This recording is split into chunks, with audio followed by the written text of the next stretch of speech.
Hello, welcome to my channel. I'm going to do another little how-to video on an aspect of short story writing, because I haven't done one of these for a while. Excuse me. So today's little spiel is going to be about how to create compelling protagonists. So there are several aspects of this I'm going to go through. The first thing I always start with, or feel is incredibly useful, is the notion of conflict, and whether that is an internal conflict within the protagonist. It could be a conflict between the kind of person they want to be and the kind of person they actually are. It could be a conflict between what they believe the world to be and what it turns out to be. And of course there's outer conflict, external conflict, the kind of conflict you might have between a husband and wife, brother and sister, employee, boss, and just two random people on the street. Ideally there's a bit of both in a short story. If you can manage to have as much conflict as possible, it'll obviously be, it'll drive the reader on, it'll have more drama. But inner conflict is really the sort of key thing. A character who has no conflict at all, who just charges through the story like a sort of automaton, unless they're spectacularly well written and entertaining, it won't be easy to give shape to that story, because it won't be easy to go in and out, come in and out of their life. It will seem quite arbitrary, because usually in a story you're coming into someone's life at a key moment of conflict, or a moment where they realize something that they didn't previously know. So that's really how you choose your protagonist. If you start with an idea, for example, rather than starting with a protagonist, the next question is therefore, what kind of a person should be in the story? What kind of a person would exemplify the idea I'm trying to get across? And then there's the next thing to think about once you've chosen your essential characteristics of your protagonist and their conflict, is the notion of voice. This is my sort of term for a combination of things. It's personal philosophy. Are they a pragmatist? Are they an idealist? Are they religious? Are they purely rational and scientific in outlook? And then there's cultural background. Are they deeply into, entrenched in the culture of football, football appreciation, fandom, let's say, or obviously a cultural background from a particular racial heritage. As an aside, I would say be very careful with the notion of cultural appropriation, which is quite in vogue at the moment. The notion, and it's a little bit worrying because. Writers have to appropriate the lives of other people. We can't write only stories purely about ourselves and our tedious little day-to-day routines. There's always going to be an aspect of appropriation, whether it's writing as a different gender, different age group, someone from a different socio-economic background, or someone from a different race. And if you want diversity in your writing, one way to get it, obviously, as well as having writers of diverse origin, is to have writers of diverse viewpoint. But where it can go wrong is if you write something that's so different from your own life without doing the research, and fall back on lazy tropes and mimicry. So I think if you're ever in doubt about whether you've accurately portrayed a member of a different race, or a different sexual orientation or gender, whatever it may be, find some beta readers to read through the story and say, yep, you've got it, or I wouldn't say that, or just to give some authenticity, just to sort of fact check or sense check what you've written. Anyway, other aspects that are obviously key: personality. I mean, I didn't start with that, but obviously your personality, how you respond to conflict, how you respond to your emotions, what kind of emotions you have, whether you're an angry person or a very laid-back, steady person. Those sorts of things are all key. And then there's idiolect. Now that, in the narrow sense, is the particular way that somebody speaks, which can, of course, be very revealing. One writer who is fantastic at this is Bernard Malamud. If you ever get a chance to read Bernard Malamud's short stories, you'll learn a huge amount. His characters speak in a very, very distinctive way. You can tell the ones that have been to college, the ones that have had sort of a blue-collar life, the ones that come from a Orthodox Jewish background, the ones that are free thinkers or atheists. They all speak and think in a very different way, and the way they speak, even when they're saying mundane things like ordering fish in a fishmonger's, reveals some aspect of their, very strong aspect of their personal way of talking and thinking. So those four things, you could say personal philosophy, cultural background, personality and idiolect, for me, they're all bundled together into this concept of voice, the voice of the protagonist. Another choice you have to make early on is, of course, whether you're going to use the first person or the third person. If you put yourself into the story and you're writing as I, then obviously it can focus your imagination quite well. You have no escape, you have no ironic distance. You are the character. You must think and write everything that they would think, everything that they would do and think, you in a sense are doing and thinking. The only thing is, of course, you still have the notion of an unreliable narrator, so a character who doesn't really know themselves, perhaps, or a character who wants you, the reader, to believe one thing, whilst actually themselves believing something else. It's like a neat trick if you can do it, and you can do it in the first person very well. They could also just be confused. They could also just not know what's going on. They could be amnesiac. They could be mistaken about something. They could be just panic-stricken. All sorts of ways in which their, person might be agitated. If you use the third person, I would suggest for a short story sticking as closely as possible to that one perspective. Almost like you're looking over their shoulder. So you're describing what they're doing and thinking, and you're not really jumping to other characters' perspectives or jumping to a sort of omniscient narrator perspective. Stick with them as closely as you can. You can take an ironic distance. In other words, you can write a sentence that sort of conveys its opposite, or conveys something about the character that they would not admit were they to be speaking directly to the lens. To the lens, I'm not talking about film. Well, sort of the lens. The fourth wall is the, looking and talking directly to the reader. So if they were to say something about themselves, they might say, I'm an excellent conversationalist, I always know what to say. But the third person narrator might say something like, he was an excellent conversationalist, and the arguments he got into seldom ended in violence. Something that sort of suggests that maybe that's not entirely true. You can take a sort of neutral narrative, a bald statement of fact. You can just describe very, very systematically what someone does and says. That's also a choice. It may work particularly well with a character who is maybe a little bit on the spectrum, or where they're about to have a sudden comeuppance or realization or a big shock. To describe everything in a very methodical, uninflected way can be very effective. One key thing to bear in mind from the very start really is how you're going to end the story. Short stories, particularly very short flash fiction, sometimes fall into sort of pat ending patterns, and it's always something to do with the protagonist and how they change.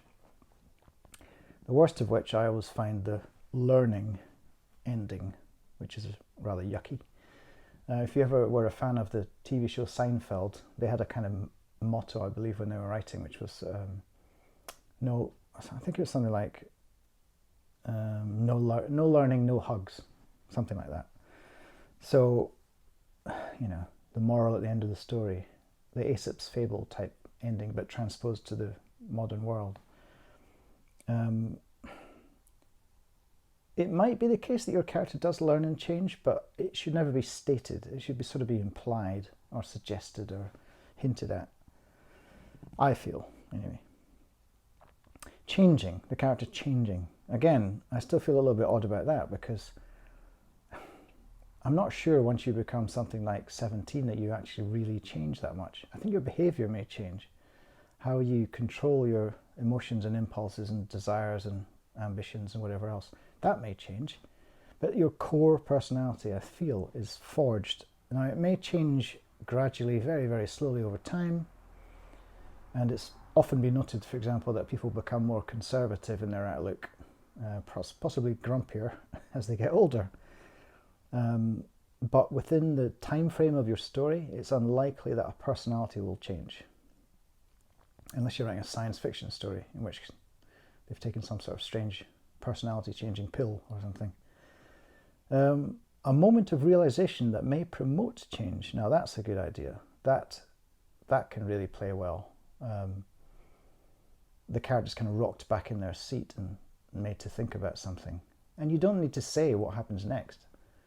You just need to suggest that this is a moment that they will stick with them. This is a meeting a person that will change their life, or entering a new world or environment that's going to forever change them. That's a great ending, potentially. Another risky choice is to have zero change, literally just to pull out of the story, just to stop.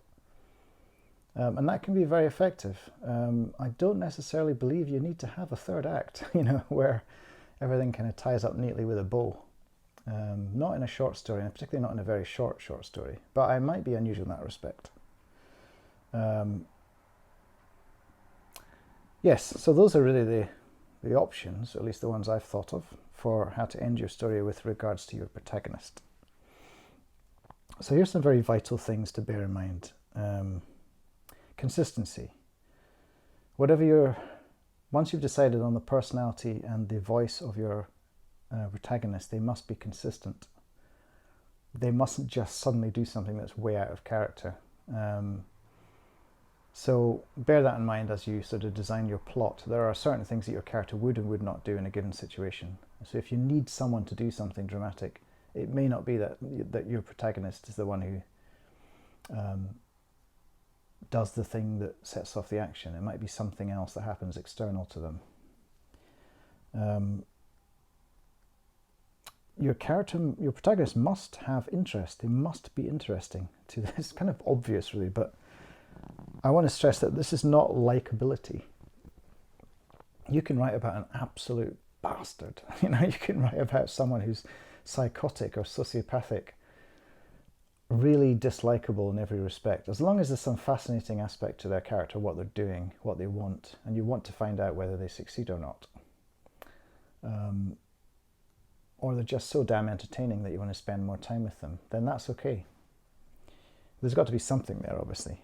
And as I say, conflict, it can be a sort of meta conflict. And what I mean by that is it can be a conflict between the reader's assumptions about a character and the truth. I have one story, I think it's called Everything Must Go, which is on the YouTube channel, in which you have two characters, actually a split protagonist, which is difficult and perhaps naughty in a short story. I don't know, I didn't care. And I'm trying to play with expectations, I have a character who's a young Muslim man. He's got a backpack, he's nervous, he's got a decision to make, and he's entering a shopping mall. And I wanted people to make that uneasy assumption that I was writing about a potential terrorist or something.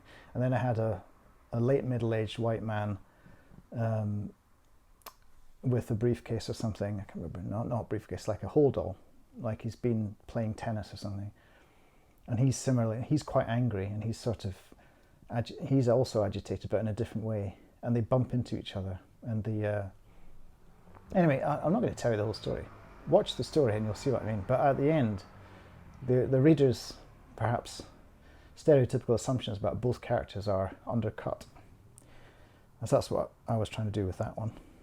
And that brings me on to surprise. If the reader can predict every move that the protagonist is likely to make and everything they're likely to say, it may just be flat and dead on the page.